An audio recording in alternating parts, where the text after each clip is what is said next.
শোনোই মামুনির কথা, না সরকারের কথা শুনবো না আইনের কথা শুনবো, ধরবো আর মাঝখান থেকে চিড়ে দেবো। কথা শুনবো না নেতৃত্বের কথা শুনবো, ধরবো কিভাবে মধ্যখান থেকে চিড়তে হয় সেটা কিন্তু আমরাও জানি।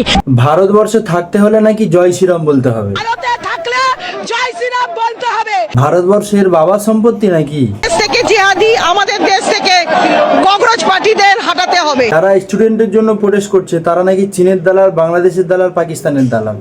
চীনের দালাল, পাকিস্তানের দালাল, বাংলাদেশের দালালরা রাস্তায় নামেনি। কলকাতায় যে ছাত্র আন্দোলন হয়েছিল সেখানে মুসলমানেরা ছাত্রদের সাথ দিয়েছিল, অবশ্যই মুসলমানেরা হকেরই সাথ দিয়েছিল। আর যাদেরকে অ্যারেস্ট করা হয়েছিল তাদের নাম মুসলমান বলে এই জন্য অ্যারেস্ট করা হয়েছিল, এটা তার প্রমাণ। সেই সালমান একেবারে জামিন পেয়ে গেল ইতিমধ্যে। আমরা সরাসরি ব্যাংশাল কোর্ট থেকে আপনাদেরকে দেখাচ্ছি সেই সালমান মাত্র দুদিন আটকে রেখেছিল, ব্যাংশাল কোর্ট থেকে সসম্মানে তাদেরকে জামিন দেওয়া হয়েছিল।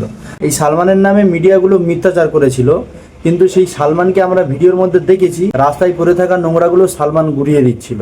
এই ভিডিওটা দেখে আবারও প্রমাণ হলো যে সত্যের জয় সবসময়ই হয়। তোমাদের একটা ভিডিও দেখাচ্ছি, ভিডিও দেখো। যখন বিজেপির কোনো প্রোটেস্ট হয় সেখানে পুলিশ গাড়ি দাঁড় করানো থাকলে পুলিশের গাড়ি ভেঙে দেয়। গাড়িটাকে কার্যত নাড়িয়ে ফেলে দেওয়ার চেষ্টা। এই ছবি আমরা দেখতে পাচ্ছি, পরে দেখছি পুলিশের গাড়ি চূর্ণ বিচূর্ণ হয়ে গেছে।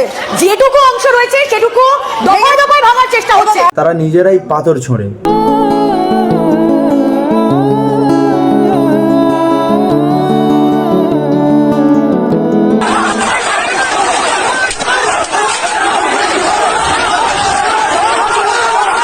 অথচ তাদেরকে আতঙ্কবাদী বলা হয় না, অথচ তাদেরকে সসম্মানে পুরস্কৃত করা হয়।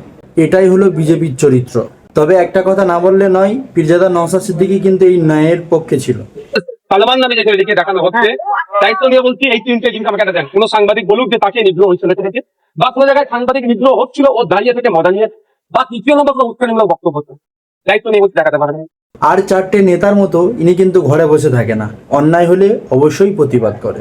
এই জন্য নওশাদ সিদ্দিকী ভাইজানকে স্যালুট।